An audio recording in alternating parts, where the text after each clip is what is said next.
Afternoon, I'm Betty. Today I'm gonna present my topic is teachers' attitude toward inclusion, factors influencing classroom practice.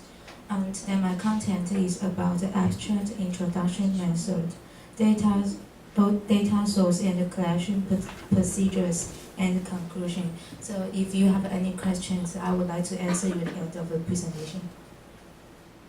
And this study examined the pre-service and the in-service teachers' attitude toward inclusive practices as reflected in the teacher's behavior. So what is pre-service teachers? Pre-service teacher is a training teacher, so maybe I'm a training teacher. And CAT is in-service teacher, so now currently employs teachers. So this qualitative study utilized open-end initial interviews, observations with follow-up interviews, and observed feed notes that were analyzed using content analysis with emergent themes from the different data sources. Yes. The introduction is when all children are totally included in the classrooms, many benefits are realized, and for one benefit for children with disabilities is increased social skills and acceptance by typically developing peers. So when early childhood programs provide a training and knowledge about children with disabilities and hands-on activities for working with students who have disabilities, in-service teachers reflect more positive attitude toward inclusion. So Chandis in 1971 states that attitudes are thoughts or ideas that reflect feelings and influence behaviors related to a particular object and are composed of the three major components. First is cognitive and affective and behavioral. So what is a cognitive? The cognitive component pertains to knowledge and thoughts about the causes of the behavior of the children with disabilities in an inclusive setting. And then the affective component is based on the cognitive understanding of the disabilities, which can motivate people to get involved in working with a child who has disabilities. Or produce feelings that could cause them to exclude the child with a disability from typical activities. The behavioral component deals with a tendency to behave or respond in a particular way when in contact with children who have disabilities. For all three of these components are interactive and influence the manner in which a person perceives the world.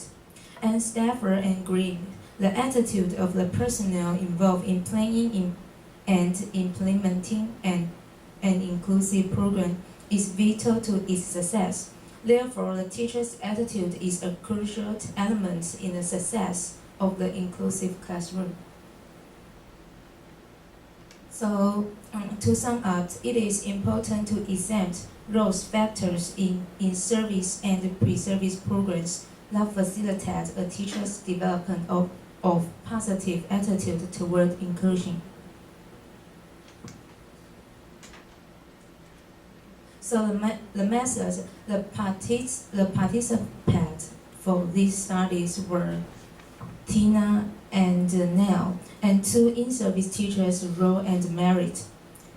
And they are all in the pre-kindergarten inclusive classroom, and two pre-service teachers enrolled in first kindergarten licenses program at a state university in the southeastern United States and completing their student teaching semesters. And two in-service teachers, Ro and Mary, were currently employing teachers who previously received their BK license through the same state university. So you can see the table 1 for detail for the information about the participants' experience. So all 4 participants had received training from the same university program. Therefore, the university curriculum is the foundation of their education experience. So you can see the table 1 that there's 4 different experience and backgrounds. So the number of children in the classroom about 15, and 14 and 17. So also you can see the top of the line. The note ad is autism, SL is speech and the language delays. PDD is pervasive developmental delays. PL is physical limitations. The means is children have some disabilities as problems. So they test in the inclusion classroom. And the data source and the collection procedures are divided into the initial interviews, observations, feed notes, and the follow-up interviews.